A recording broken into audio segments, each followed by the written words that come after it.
کس طرح سے دنیا نے بے حیائی کو پروموٹ کرنا چاہا. اب یہ دنیا کا لفظ غلط، دنیا والے بیچارے تو بے وقوف ہوتے ہیں. جو بھی دنیا کو چلا رہے ہیں، جو دنیا کے نظام کے اصلی حکمران جو ہمیں نظر آتے ہیں، یہ چہرے نہیں ہیں، کچھ ہیں شخصیتیں، کچھ ہیں سسٹمز. کس طرح سے انہوں نے بھائی بے حیائی یوں سمجھ میں آ رہی تھی کہ بے پردگی کو پروموٹ کرو، مکس گیدرنگ کو پروموٹ کرو، لیکن اب کھیلوں تک کو نہیں چھوڑا.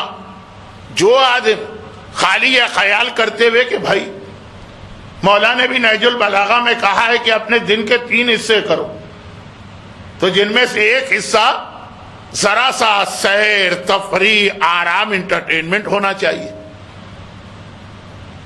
ایک حصہ اگر روزی کے لیے ہے، ایک حصہ اگر مثلا نیند وغیرہ کے لیے ہے، تو ایک حصے میں تھوڑا سا تربیحا للنفس، انسان کا نفس ہے، حلال طریقے سے اس کو لذت دو. تو اب یہ کہ جو آدمی ناچ گانے میں نہیں جاتا، جو آدمی حرام تفریحات میں نہیں جاتا، یہ سوچتا ہے کھیل، یہ تو بالکل ایک جائز قسم کی چیز ہے، جاؤ تھوڑی دیر خوش ہو کے آ جاؤ. اسے بھی بے حیائی کے پروموشن کا ذریعہ بنا لیا گیا. اب وہ کیا چیزیں ہوتی ہیں دیکھیں، ان کا نام تک مجھے لینا نہیں آتا ہے، نہ کبھی دیکھا ہے. سنا ہے کہ اب ان کھیلوں میں چیئر لیڈی ٹائپ کی کوئی چیز ہوتی ہے، ان کے لباس دیکھا کریں، ان کا اسٹائل دیکھا کریں. کیا تعلق ہے ان کا کھیلوں سے؟ لیکن آہستہ آہستہ اس طریقے سے بےہودگی اور بے حیائی کے وہ مناظر ہماری آنکھوں کے سامنے آ رہے ہیں کہ کھیل کے بہانے سے آدمی، اب یہ اولمپک گیمز ہوتے ہیں، بیچ والی بال کے نام سے جو اس کے اندر کھیل ہے، وہ تو ہائی سراسر بے حیائی. باقی بھی جتنے بھی خواتین کے مقابلے ہوتے ہیں، بہت بہت بہت زیادہ 1-2 مقابلوں میں کچھ عورتوں کو اسکارف پہن کر مقابلہ کرنے کی اجازت ملی، لیکن اکثر مقابلے ایسے بے حیائی انبیاء کی فوج کو تباہ کرنے کا سبب بنتی. بے حیائی انسان کی روحانیت اور تقوی کے ختم کا سبب بنتی. نہیں، یہ تو چھوٹی چیزیں. بے حیائی دین کے ختم کرنے کا سبب بنتی ہے. لا دین لمن لا حیاء له، جس کے پاس حیا نہیں ہے اس کے پاس دین ہی نہیں ہے، یعنی اسلام ختم ہو جاتا. جب حیا گئی تو بگویا اب ایمان جانے لگا، اب پروسیس شروع ہو گیا، اب یہ ختم ہو کے رہے گا. چنانچہ جنہیں بے حیائی پھیلانا، تو ان کو معلوم ہے کہ ابھی بھی ایسے لوگ تھے جو گانے کے محفلوں میں نہیں جاتے تھے، وہاں سے بے حیائی پھیلتی. جو ڈانس کے فنکشنز میں شریک نہیں ہوتے تھے، وہاں سے بے حیائی پھیلتی. ان کو کیسے بے حیا بنایا جائے؟ جو مسجد اور امام باڑے تقوی اور تقدس والے آدمی. تو آپ دیکھیں کہ کس طرح سے 2 چیزوں سے خاص اٹیک ہوا. ایک بچوں کے کارٹون، ہمیں پتہ بھی نہیں چلتا ہے کہ ہمارے بچے، ان کے ذہن میں کیا زہر ڈالا جا رہا ہے کارٹون کے نام پر. بہت سارے مومنین بڑے فخر کے ساتھ آ کے کہتے کہ مولانا ہمارے یہاں بڑی سختی ٹیلی ویژن کے استعمال اور یہ یوٹیوب وغیرہ، ہم بچوں کو صرف کارٹون دیکھنے دیتے ہیں. اور اس وقت جتنے بےہودہ کارٹون بنائے جا رہے ہیں اور جتنی بےہودگی اس کارٹون کے ذریعے سے بچوں کے ذہن میں ڈالی جا رہی، اس سے تو وہ عام ڈرامے بہتر لگتے ہیں. میں بہت زیادہ تفصیل میں نہیں جا رہا ہوں کیونکہ 3 باتیں بیان کرنا تھی، پہلی ہی بات بہت لمبی ہو گئی. لیکن وہی جو کل والا میرا جملہ تھا کہ اگر گھر میں آپ کو مثلا مکھی مچھر آنے سے روکنا ہے تو ایک خانہ آپ کو بند کرنا پڑے گا. اب یہ بچوں کے کارٹون کو سوچ سکتا کہ یہ بھی اتنی بڑی گمراہی کا سبب بنیں گے؟ یقیناً 40 سال پہلے، 30 سال پہلے، 25 سال پہلے یہی ایک ایسی تفریح تھی جو ہم اپنے بچوں کو اطمینان کے ساتھ کروا سکتے تھے کہ بیٹا کارٹون دیکھو. اور آج اس کے مکالمے سنیں، اس کے مناظر دیکھیں، اس کا تھیم دیکھیں. خیر، اور دوسری چیز کھیل. 2 خاص چیزیں جس کے ذریعے صاحب ایمان کے گھر میں شیطان کو نقب لگا کر بے حیائی کو پہنچانا. اس کا اصل مقصد بے حیائی نہیں، اس کا اصل مقصد ہے ایمان ختم کرنا. تو اس کا ایک ذریعہ بے حیائی ہے. بے حیائی کیسے داخل کی جائے اس گھر میں؟ چنانچہ کھیل، ایسے ایسے بےہودہ مناظر اب کھیلوں کی وجہ سے اسکرین پہ آ جاتے ہیں کہ جو ایک عام شریف مومن کبھی دیکھنے کا تصور بھی نہیں کر سکتا تھا. اچھا یہ بات بہت پھیل گئی، اگر کبھی پورا عشرہ حیا کے عنوان پر ہوا، یا یہ کہ میرا وہ عنوان ایمان کیسے ختم ہوتا، تو وہاں تفصیل بتائی جائے گی. یہ تو شہزادی کونین کی سیرت کے حوالے سے بات کرنا تو بات مختصر. چنانچہ یہ جو آیت جو ایک مومن کی درخواست کے اوپر میں نے تلاوت کی، تو اس کے اندر دو باتیں آئی ہیں. اس میں کھیل تماشا بھی ہمارے موضوع سے باہر نہیں. کھیل تماشا آج ذریعہ بنا ہے بے حیائی کا. اور یہاں پہ چار باتیں بہت مختصر بیان کر کے میں اگلے مرحلے میں داخل ہوں. یعنی بظاہر موضوع رکا ہوا ہے، کل پرسوں مجلس کے آخر سے حیا کے عنوان پہ بات شروع ہوئی تھی، اور آج تقریباً ایک تہائی مجلس ہو چکی. تو اب آگے بڑھنا ہے، لیکن چار بہت چھوٹی باتیں. اب یہ بے حیائی کیسے پھیلتی ہے اور حیا معاشرے میں کیسے آتی؟ حدیثیں، واقعات، روایتیں، آیتیں، وہ سب کو اس وقت چھوڑ رہا ہوں وقت بچانے کے لیے. کہا کہ دو چیزیں ایسی جو سب سے زیادہ بے حیائی کو معاشرے کے اندر لے کے آتی ہیں. دو چیزیں. اب جیسا کہ میں نے کہا، ویسے تو کھیل بھی، ویسے تو کرکٹ بھی، ویسے تو اولمپک گیمز بھی بے حیائی کو لے کے آ رہے ہیں، لیکن سب سے زیادہ کا دو چیزیں. پہلی چیز گانا بجانا، جو اسلام میں غنا کی اتنی برائی کی گئی. سانگز، سنگنگ، غنا. کہا کہ یہ جو ہے سب سے زیادہ بے حیائی پھیلانے والی یہ چیز. اس لیے جس کو سم ہاؤ کسی بھی ریزن اور وجہ سے معاشرے کو بے حیا بنانا ہے، وہ پہلے وہاں پہ گانے بجانے کو رائج کرے گا. اور امام کی وہ مشہور حدیث جو گناہان کبیرہ نامی کتاب میں شہید دست غیب نے بھی گانے کے چیپٹر میں لکھی ہے کہ ان الغنا ينبت النفاق کما ينبت الماء الزر. گانے کی ایک خاص بات یہ حدیث ہے کہ وہ دلوں میں نفاق کی فصل کو اگاتا. ينبت النفاق کما ينبت الماء، جس طرح سے اگر بارشیں ہوتی رہیں، پانی گرتا رہے زر، تو فصلیں جس طرح سے لہلہا اٹھتی. یہ گانے کا کام. گانا جو ہے ہمیں مومن سے منافق بنا دیتا، اور یہی بے حیائی کا سب سے بڑا نقصان یہی.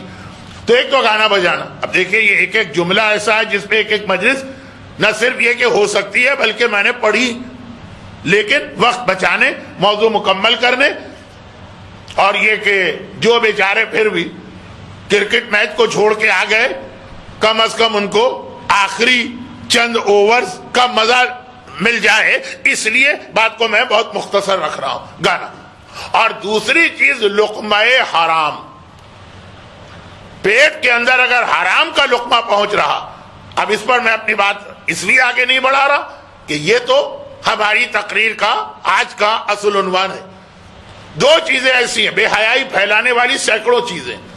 دو چیزیں ایسی جو سب سے زیادہ بے حیائی پھیلاتی ہیں، گانا اور لقمہ حرام. کائنات کی تاریخ میں لشکر یزید سے زیادہ بے حیا لشکر کون ہوگا؟ آقا حسین نے کہہ دیا لقد ملیت بطونکم من الحرام. تمہاری سب سے بڑی خاصیت یہ ہے کہ تمہارے پیٹ لقمہ حرام سے بھرے ہوئے. کائنات کا سب سے بے حیا لشکر، سب سے بڑی ان کی خرابی یہ بتائی گئی لقمہ حرام. اور جیسا کہ میں نے کہا یہ اصل موضوع ہے، چنانچہ اس پر اس وقت جو میں بات کو روک رہا ہوں تو اس لیے نہیں کہ وقت کم ہے تو بات کو ختم کرنا، ابھی بات کو بڑھانا. پہلے وہ دوسری دو باتیں آ جائیں. چار باتیں آج کے مجلس کے پہلے حصے میں تھی. سب سے زیادہ بے حیائی پھیلانے والی اور سب سے زیادہ بے حیائی کو روکنے والی. اب بے حیائی کو روکنے والی بھی بہت باتیں. اسلام ہمیشہ تین انداز سے بات کرتا. نمبر ایک، پہلے تو مسئلہ بتاتا ہے تمہاری بیماری ہے کیا، پرابلم ہے کیا. کیونکہ آپ نے اکثر دیکھا ہوگا بہت سارے لوگ اس لیے مر جاتے ہیں کہ علاج تو ہوا ان کا، لیکن ڈاکٹر حضرات یہ ڈائیگنوز نہیں کر سکے کہ اصل بیماری کیا، چنانچہ وہ کچھ اور سمجھ کے علاج کرتے رہے، مر گئے۔ ایسی بیماری میں بھی مر گیا جس کی دوا ہے، جس کا علاج ہے، لیکن پہلے ڈائیگنوز تو ہونا کہ اس کا اپنا پرابلم ہے کیا۔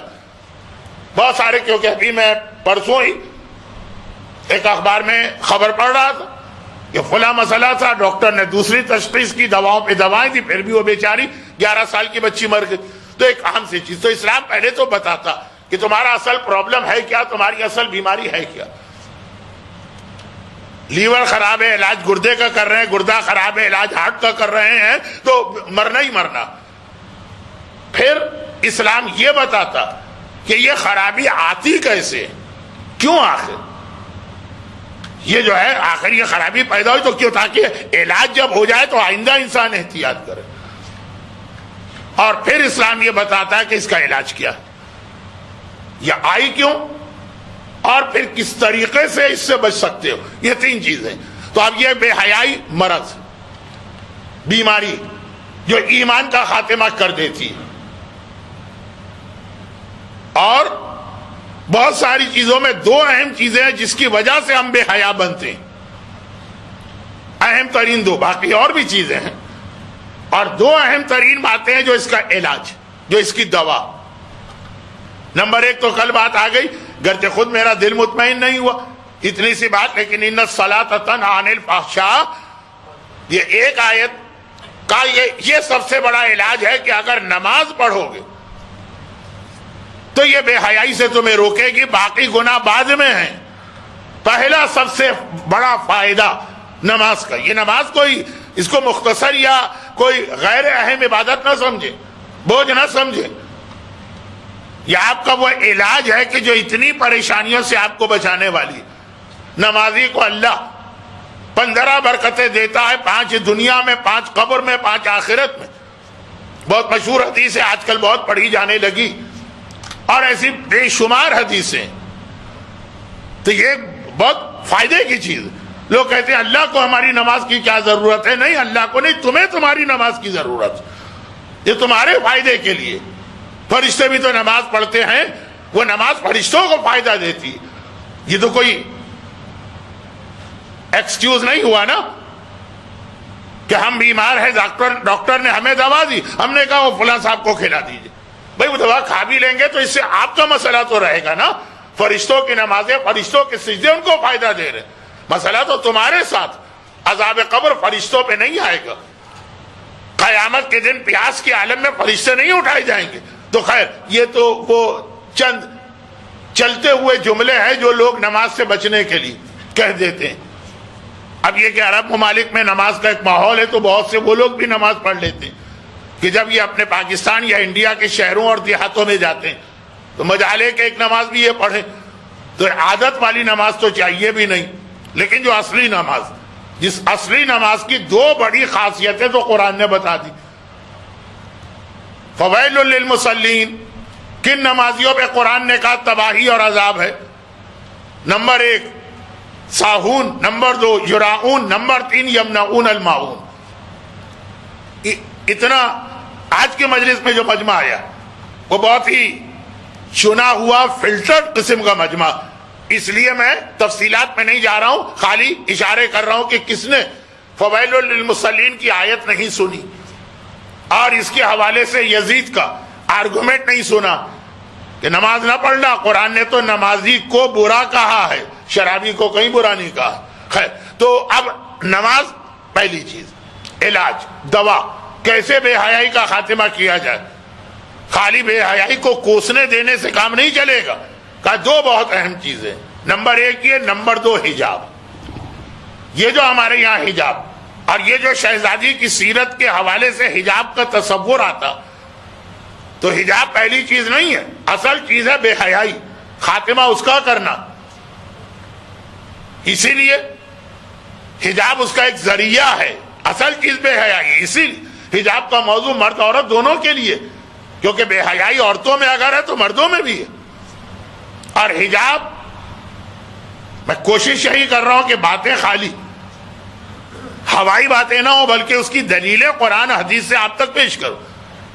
حجاب کا یہ والا فائدہ خود قرآن میں آیا ہے سورہ احزاب، وہی سورہ جس میں آیا درود ہے، وہی سورہ جس میں آیا تطہیر ہے، وہی سورہ جس میں آیا ہے ولایت ہے، جو غدیر خم میں پیغمبر نے کہا کہ میں جس کا مولا، تو پیغمبر سب کے مولا بنے کس سے؟ وہ آیا ولایت سورہ احزاب میں، اور اسی میں ہی آیت وَإِذَا سَأَلْتُمُوهُنَّ فَاسْأَلُوهُنَّ مِنْ وَرَائِ حجاب، غالباً آیت کا نمبر 53 ہے جہاں تک میرا ذہن کام کر رہا ہے۔ فَإِذَا، جب تمہیں ان سے سَأَلْتُمُوهُنَّ، ان عورتوں سے کوئی چیز مانگنا ہو، فَاسْأَلُوهُنَّ مِنْ وَرَائِ حجاب، تو حجاب کے اندر سے مانگنا۔ چلیں یہ تو ایک حکم خدا ہو گئے، آگے وجہ بتائی کہ کیوں حجاب ہونا چاہیے تمہارے اور عورت کے درمیان، وجہ کیا رہی؟ آیت نے وجہ بھی بتائی، خالی حکم نہیں دیا کہ عورت کے ساتھ اگر کسی وجہ سے کسی قسم کی کوئی ڈیلنگ کرنا ہو تو حجاب کے ساتھ کرو، من ورائے حجاب، حجاب میں سے فوراً وجہ بتائی، ذالک اطہر لقلوبکم وقلوبہن، کیونکہ یہ چیز حجاب کے عالم میں عورت سے ڈیلنگ کرنا اطہر، طاہر کرتی ہے، پاک کرتی ہے، پاکیزہ بناتی ہے، تطہیرہ کے منزل پہ لے جاتی ہے تمہارے دلوں کو اور ان کے دلوں کو۔ اور یہاں دیکھیں بالکل برابر سے عورت اور مرد کو رکھا گیا، جہاں وجہ آئی کہ آخر حجاب کا فائدہ کیا؟